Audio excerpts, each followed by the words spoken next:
Hi, everybody. It's me, Tracy Thomas, host of The Stacks, and I'm here with another episode of The Stacks Unabridged. On today's episode, I have brought back two friends, Cree Myles, the creator of Always Black, and Sara Hildreth, the woman behind Fiction Matters. They joined me at the beginning of the year to talk about the books we were most excited about for 2024, and now they're back by popular demand to discuss what we're looking forward to in the second half of the year, and also to share what the best things they've read so far this year. If you're listening to this episode and you only get about 10 minutes in, that means you're not a member of the Stacks Pack on Patreon or a subscriber to my Substack. This is exclusive content for those folks. So if you want to hear everything we talk about on today's episode, head to patreon.com/thestacks to join the Stacks Pack, get access to our virtual community, our monthly book club meetups, and a monthly bonus episode. Or go to tracythomas.substack.com and subscribe to my newsletter, where you'll get this bonus episode plus a bunch of hot takes about pop culture, books, politics, and more. And by doing either or both of those things, you get to know that you're helping me make the Stacks every single week and make this bonus episode. Okay, that's enough for me. Now it's time to hear what the best books so far of 2024 have been and what to keep your eyes open for the rest of the year.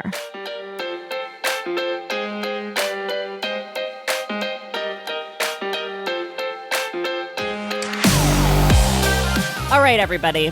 I have been bullied into inviting these people back on my podcast. Not by them, but by you listeners who absolutely fell in love with my dear friends, Sara Hildreth of Fiction Matters and Cree Myles of Always Black. And also, I guess, both of them just of being Sara and Cree. Your audition went so well, ladies. You've been cast in the role of my bookish friends. Welcome back. I am so excited to be here. I've been looking forward to this since we recorded the first time. Well, you're stuck with me.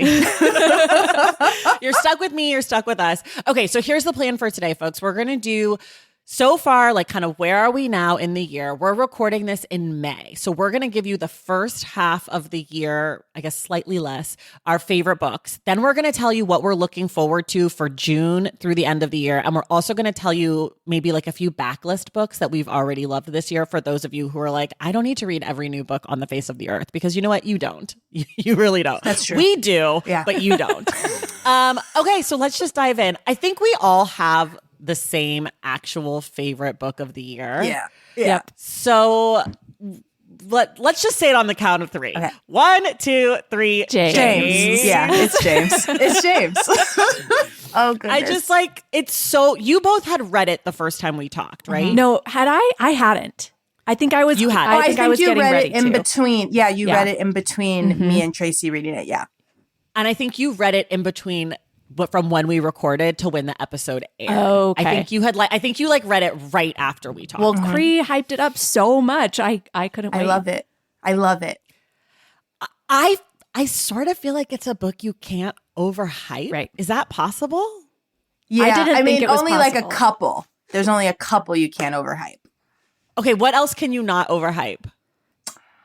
Okay, I'm trying to think of like deep backlist. I mean, obviously, I'm gonna say Beloved. Like, I feel like no, you can overhype Beloved. Yes, no, you can. Really? You can't. No, you can't. Yeah, because Beloved is so hard that I feel like if you hype it a lot, people are going to be like, oh, it's going to be like this great fun book. And then you are like, oh, actually, this is like one of the most challenging books I've ever read in my life. And like, this is hard work. I don't feel like James is like that. I feel like anybody could read James and like it. Like, you can't just be recommending Beloved just to anybody. I do. How does that go for you? I feel like I think it's worth the listeners knowing that we have a group chat, the three of us. Yeah. And I feel like Sara has said something along the lines of like, the challenge is good. It's like, It's, like it's not. I agree. Yeah. So you're right. Maybe like it's a reach for you. If we have to make everything a track analogy, I'm going to ask you to go sub 12, even if your PR is a 12.2. But I think you can do it. I will say. I think so too. I think that, I guess it depends what you mean by hype. Like, can you recommend it to everyone and everyone's going to love it? Maybe no. But I will say I used to teach Beloved, and that was the only book I ever taught where every student recognized that it was a masterpiece. They maybe didn't like it. They maybe didn't get it. But it was like they could see that Tony was brilliant. And if they didn't get it, it was on them. It wasn't like they were thinking, oh, this book is terrible. It was like, this book is a masterpiece and I need to up my game if I'm going to appreciate it. Okay, I'll take that. I need to reread it, to be honest with you. I was really intimidated when I read it, and I think I'm now, it was my second Toni Morrison read.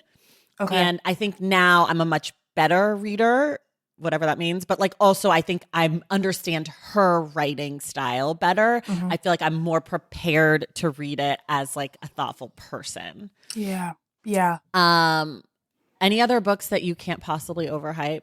Well, I like if I'm talking like in terms of writers, because what Sara said made me think about my relationship with Prince. Like I think of people who are geniuses, and then I'm like, do I even have the right to say whether this is good or bad? I just feel like I can say whether or not I understood it. So similarly is my relationship with Hemingway. So, you know, I don't know. I feel like that about James Baldwin personally. I feel that. James Baldwin, to me, is the hardest. He's one of the hardest people to read. It's very not hard, like in a bad way, but like challenging. Yeah, like, it's a real challenge for me to read his work, and I really, really struggle. I know I text you guys about when I was reading No Name in the Street, being like, "Am I a failure? Am I an idiot?" Like, it's hard. It's hard. Yeah. But I don't feel like No Name in the Street is a hypeable book. Like, I don't know that I would be like, this is the one. It's good. We're doing it for book club, so I don't want to talk too much shit about it. But like, I'm not even talking shit, but I'm just saying it's not like the beloved of James Baldwin's catalog. At all. You know Yeah, what I mean? for sure. Another book we all three of us actually loved this year that has been perhaps much more reviewed mixedly is Come and Get It. Yep. Yes. Yeah. Why do we all love it and other people hate it? I'm so upset by people telling me that nothing happens in that book. It's so I don't know the answer. I think people wanted a different book when they picked up Come and Get It. I think that it's not quite as accessible maybe as Such a Fun Age in terms of like what it's commenting on and what it's doing isn't as readily apparent.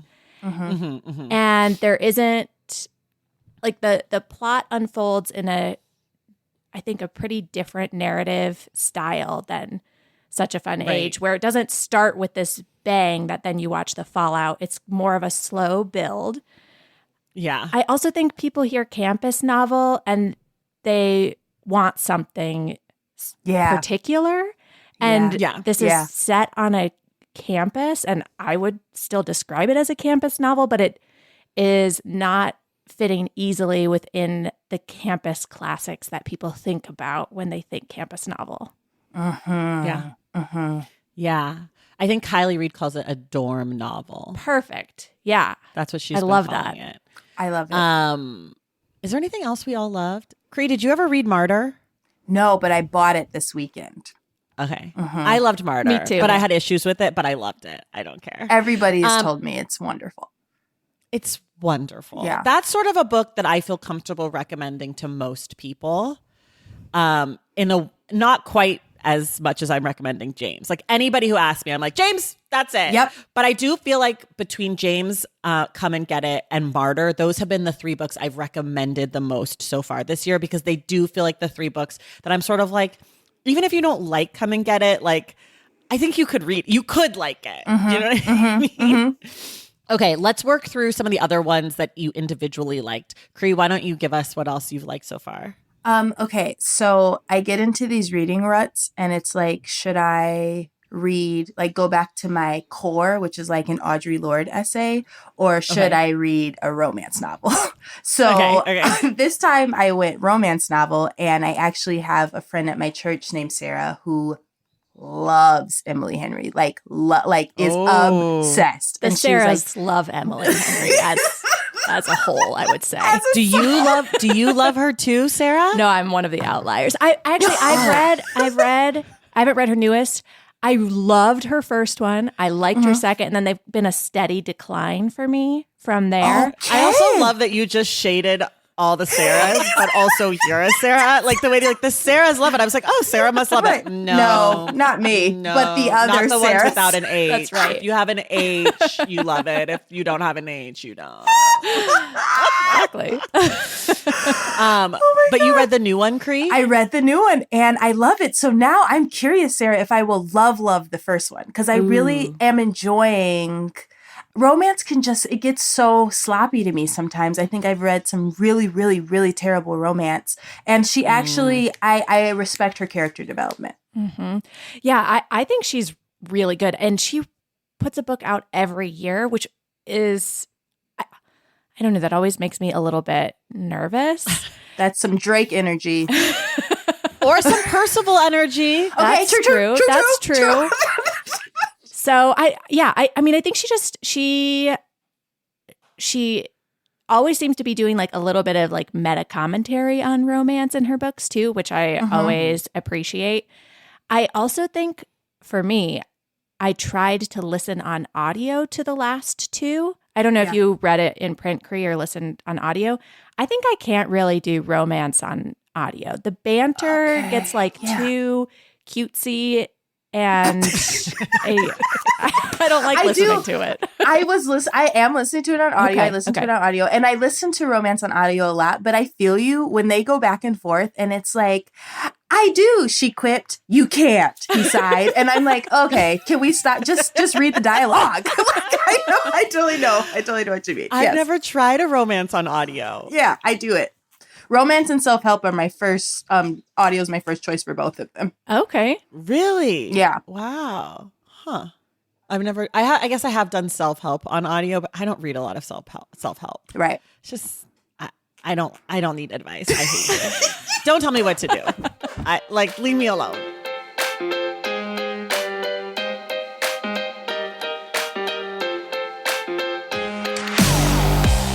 All right. That is the end of this bonus teaser. If you were liking what you were hearing, you can listen to the entire episode by going to either patreon.com/thestacks and joining the Stacks Pack, getting access to the Discord, being able to participate in our virtual book club, and or you can go to tracythomas.substack.com and subscribe to Unstacked, where you're going to get my writing about books, pop culture. You're going to get other exclusive author interviews, and of course, these bonus episodes. So go to one of those two places, join us, get to hear the rest of this episode, and support the work that I do by being a part of these wonderful communities. Thank you so much, and I'll see you in the stacks.